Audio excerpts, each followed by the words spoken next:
Hey guys, Professor Bill, Comic Book University, and Action Comics, issue number 979. Now, that's not exactly clickbait on the front where you see that Superman is getting killed by a bunch of people, because this is really just a dream in the Black Mercy, and Mongol is just doing what he's probably been doing for millennia. So we get to see that the Eradicator shows up. Now, the Eradicator from the whole reign of the Superman was actually my favorite of the Supermen. All right, I liked them all. They all had their own little something going for them, but the Eradicator just looks so totally badass. It was awesome.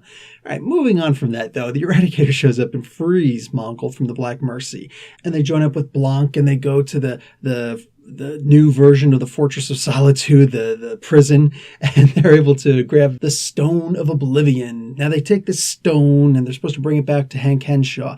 Mongol, for some reason, seems to have forgotten who Hank Henshaw is. I don't see how that's even remotely possible. Like, the only guy to have ever beat the living crap out of you, you'd figure you'd have remembered this guy before. All right, so anyway, they bring it back to Henshaw, and Henshaw proceeds to beat the living crap out of Mongol. Oh, wait, that's right, you. Yeah, so he kisses his hand and subserviates himself to him and just, pleads his loyalty, whatever, man. So anyway, this entire time, Clark and Lois are out looking for a new apartment on a roof. It's got to be on the roof. And they haven't told John yet, and they decide to get the apartment, buy it, whatever. Yeah, I don't think they're making that much money in reporter's salary. Do you guys remember the Batman-Superman crossover in the animated series? Yeah. So that's really all that happens here, and it's not necessarily a bad thing. It's a B thing. Patch Zurcher did the art on this, and he did an incredible job. Wow.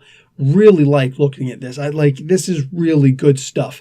So moving forward with this, I think that this is going to wind up being a really good series. The idea that they did their homework, they did their research, and they harkened back recently to the first 6 issues of Trinity, where the Black Mercy is where Mongol has been, and they indicated the whole, everything that happened there, instead of just, oh yeah, it's not a main Superman book, so whatever, leave it by the wayside. No, they incorporated it. Now, they did say that they seem to have lived without incident up in Hamilton County, but I think that we, for the most part, know that that was simply not the case. I mean, didn't they just have to deal with a giant squid last week? Yeah.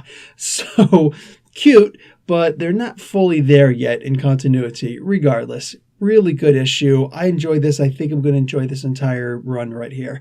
Anyway, guys, Professor Bell, Comic Book University, class dismissed.